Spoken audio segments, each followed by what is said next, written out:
तो गाइस आज हम बात करेंगे क्वेस्टिज्म के चैप्टर नंबर 165 के बारे में। और आज की वीडियो की शुरुआत में हम देखते हैं जिक वैंग जो कि चोयुन का पीछा करते करते उसके अड्डे में पहुंच चुका होता है और उसने चोयुन को ग्रेट एब्जॉर्प्शन टेक्निक का इस्तेमाल करते हुए देख लिया होता है। बट यहाँ पे आना जिक वैंग की जिंदगी की सबसे बड़ी गलती साबित होने वाली होती है उसके लिए, क्योंकि चोयुन ने अपना स्लाइम भी बाहर निकाल लिया होता है और क्लाउड कॉपी भी बाहर निकाल ली होती है उसको कॉपी करने के लिए। साथ ही में चोयुन की क्वेस्ट विंडो में एक सब क्वेस्ट भी अपीयर हो जाता है जो कि दो पार्ट्स में डिवाइड होता है। पहला होता है जिक वैंग की क्लाउड कॉपी बनाना और दूसरा होता है जिक वैंग के ऊपर सक्सेसफुली ग्रेट एब्जॉर्प्शन टेक्निक का इस्तेमाल करना। कुल मिला के जिक वैंग को अपना सर्वेंट बनाने के लिए क्वेस्ट होता है, मतलब कि जिक वैंग की cloud copy as a servant काम करेगी चोयुन के लिए। अभी कॉपी क्लाउड जिक वैंग के सर पे मंडरा रहा होता है उसको कॉपी करने के लिए और अचानक से ही वो जिक वैंग के चारों ओर लिपट जाता है और जिक वैंग को ये अच्छी तरीके से महसूस हो रहा होता है, इसलिए वो कहता है क्या आखिर ये क्या है। जिक वैंग अपनी बहुत ज्यादा ताकत से जैसे तैसे क्लाउड कॉपी को दूर फेंक देता है, बट क्लाउड कॉपी दूर उसके फेंकने से नहीं गई होती है। क्लाउड कॉपी दूर इसलिए गई होती है क्योंकि उसने कॉपी कर लिया होता है जिक वैंग को और ये चीज जिक वैंग को महसूस हो चुकी होती है कि उसके साथ कुछ ना कुछ तो हुआ है। इसलिए जिक वैंग चोयुन के मुंह पे घुमा के एक मुक्का मारता है और कहता है आखिर तूने मेरे साथ क्या किया। आखिर तू है कौन,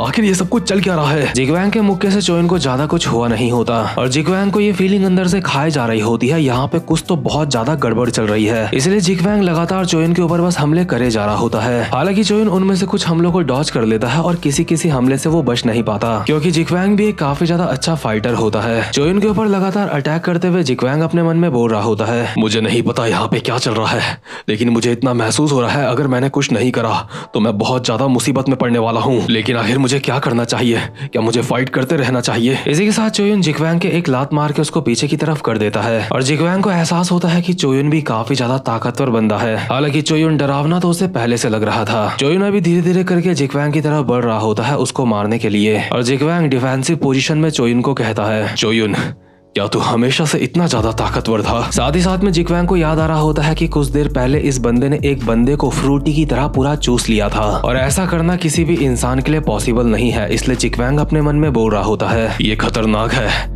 ये कोई ऐसा बंदा नहीं है जिससे मैं फाइट कर सकता हूँ। ये इंसान नहीं है, ये राक्षस है। मुझे सबसे पहले यहाँ से भागना होगा। और जैसे ही जिक वैंग यहाँ से भाग रहा होता है इतने में ही युगजे बीच में आ जाता है और जिक वैंग के मुंह पे एक मुक्का मारता है। हालांकि जिक वैंग ने इस मुक्के को डॉज कर लिया होता है और उल्टा युगजे को ही बजा दिया होता है। युगजे तो जिक वैंग के 2-3 फटकों में ही जमीन में गिर चुका होता है। बट इतने में ही चोयुन जिक वैंग के साइड से आता है और उसके ऊपर अपने स्ट्राइक अटैक का इस्तेमाल करके उसे बहुत ज्यादा दूर फेंक देता है और वो सीधा एक दीवार से जाके टकराता है जिस वजह से उसे काफी ज्यादा डैमेज पहुंचता है। जिक वैंग की हालत इस हमले से काफी खराब हो चुकी होती है और वो खांसने लगता है और अपने मन में बोल रहा होता है आखिर ये क्या चल रहा है, आखिर इसने मेरे ऊपर किस चीज से हमला करा। बट इतने में ही चोयुन जिक वैंग का मुंह पकड़ लेता है और कहता है जिक वैंग तुझे अपने काम से काम रखना चाहिए था, वैसे भी तू मुझे कभी भी पसंद नहीं था। जिक वैंग अभी चोयुन के सामने बिल्कुल लाचार हो चुका होता है और अपने मन में कहता है नहीं बचाओ, कोई मुझे बचाओ, प्लीज कोई तो मुझे बचाओ। सेचन तुम कहाँ हो। और हम देखते हैं इसी समय पे सेचन जिक वैंग को कॉल कर रहा होता है और सेचन के लिए काफी ज्यादा अजीब बात होती है कि जिक वैंग उसका कॉल उठा नहीं रहा होता है क्योंकि ऐसा कभी नहीं होता। इसके बाद सीन शिफ्ट होता है और हम देखते हैं अगली सुबह का सीन जहाँ पे हारू सेचन को बोल रही होती है हो सकता है जिक वैंग के साथ कुछ हुआ हो जिस वजह से उसने कॉल ना उठाई हो। सेचन कहता है हाँ,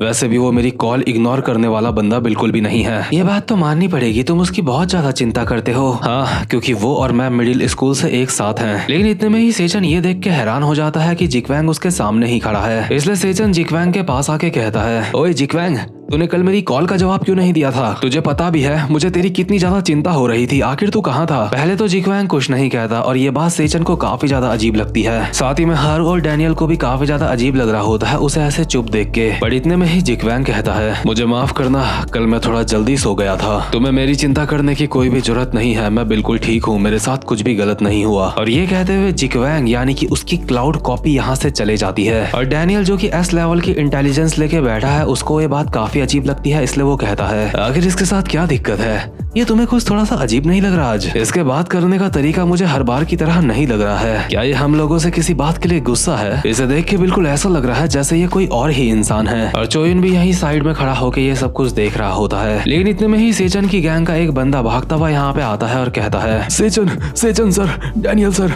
मैं बहुत देर से आपको ढूंढ रहा हूँ, मैं आपको हर जगह ढूंढ रहा था, हम बहुत बड़ी मुसीबत में फंस चुके हैं। सेचन कहता है क्या बात है, सीधे सीधे बोल। वो दरअसल ईस्ट गैंगबग हाई ने हमारे ऊपर अटैक कर दिया है। है। क्या उन्होंने हमारे ऊपर अटैक कर दिया है? इस बार वो कितने लोग हैं? क्या इस बार भी चैंग वुंग उनको लीड कर रहा है? नहीं, इस बार चैंग वुंग उनका वाइस लीडर है। इस बार उनकी आर्मी का लीडर खुद हान ज़ेहा है। मुझे लगता है वो लोग कुछ बहुत बड़ा करने की सोच रहे हैं। क्या हान ज़ेहा इस बार खुद आया है? लगता है इस बार वो काफी ज्यादा सीरियस हैं। इतने में ही चोयुन कहता है, इस बार उन लोगों से मैं निपटना चाहता हूँ। सेजन कहता है, क्या चोयुन तुम? ठीक है, अगर ऐसी बात है तो तुम जा सकते हो। वैसे भी हमें ज्यादा से ज्यादा बंदों की जरूरत है। मैं तब तक बाकी के बंदों को इकट्ठा करता हूँ, तब तक तुम जिक्वैंग को अपने साथ लेके जा सकते हो। और सेचन ने चोयुन और जिक्वैंग को भेजा होता है अपने कुछ 4 खास बंदों के साथ। और इन 4 बंदों को आपने पहले भी देखा होगा। ये चारों बंदे ऑब्वियसली काफी ज्यादा ताकतवर होते हैं। और यूनियोंग यहाँ पे इन सबको लीड कर रहा होता है और कहता है, तुम्हारा स्वागत है। तो सेचन ने तुम्हें यहाँ पे भेजा है। दूसरा बंदा कहता है, ये चोयुन है ना?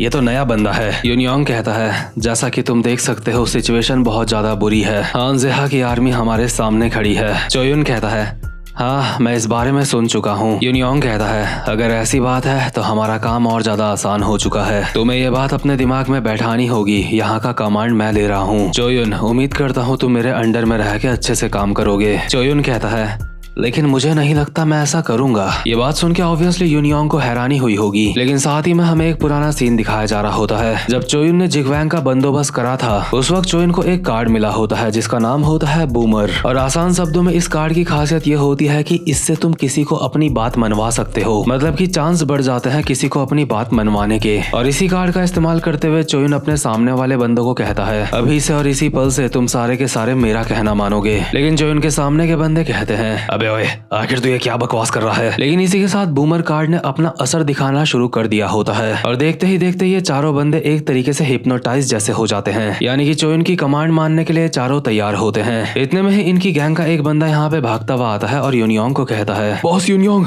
हान ज़ेहा अपनी आर्मी के साथ लगभग यहाँ पे पहुंच ही चुका है। लेकिन इन सबको लीड कर रहा होता है अभी चोयुन और कहता है, तो ज़ेहा यहाँ पे पहुंच चुका है, सारे के सारे मुझे फॉलो करो, मैं उससे मिलना चाहता हूँ। तो खैर ये सारे निकल पड़े होते हैं ज़ेहा की तरफ। और ज़ेहा जैसे ही अपने सामने सिर्फ इन 6 बंदों को देखता है तो वो कहता है, आखिर ये सब कुछ क्या चल रहा है? मैं यहाँ पे ये सोच के आया था कि यहाँ पे मैं काफी ज्यादा अच्छी फाइट करूंगा। क्या तुम लोग यहाँ पे बस इतने ही हो जो हमसे लड़ने के लिए आए हो? क्या सच में तुम लोगों को ऐसा लगता है कि तुम इतने से बंदों के साथ मुझे रोक सकते हो?